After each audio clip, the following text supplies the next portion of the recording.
एका गावाच्या काठी एक मोठं हिरवंगार झाड होतं. त्या झाडाला आपल्या उंचीचा आणि दाट फांद्यांचा खूप अभिमान होता. पक्षी त्यावर घरटी बांधायचे, प्रवासी सावलीत विश्रांती घ्यायचे. एके दिवशी जंगलात एक लाकूड तोड्या आला. त्याच्या हातात धारदार कुऱ्हाड होती. झाडाने ते पाहिलं आणि थोडं घाबरलं, पण त्याला वाटलं माझं खोड इतकं मजबूत आहे, मला काही होणार नाही. लाकूड तोड्या झाडाजवळ आला, पण त्याची कुऱ्हाड थोडी सैल होती.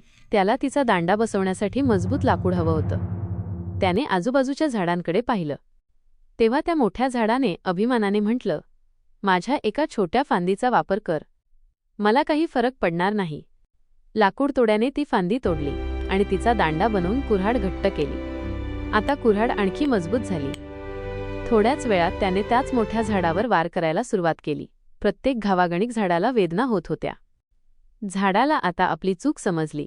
ते मनात म्हणालं, मी स्वतःच माझ्या नाशाचं कारण ठरलो. जर मी फांदी दिली नसती तर ही कुऱ्हाड इतकी मजबूत झाली नसती. शेवटी ते मोठं झाड जमिनीवर कोसळलं. बोध: आपल्या शत्रूला मदत केली तर त्याचा फटका आपल्यालाच बसतो. विचार न करता घेतलेला निर्णय कधीकधी आपल्याच नुकसानाचं कारण ठरतो. व्हिडिओ आवडला असेल तर लगेच लाईक करा, तुमच्या मित्रांसोबत शेअर करा आणि अशाच भन्नाट व्हिडिओसाठी चॅनलला सबस्क्राईब करा. धन्यवाद. पुन्हा भेटूया पुढच्या व्हिडिओमध्ये.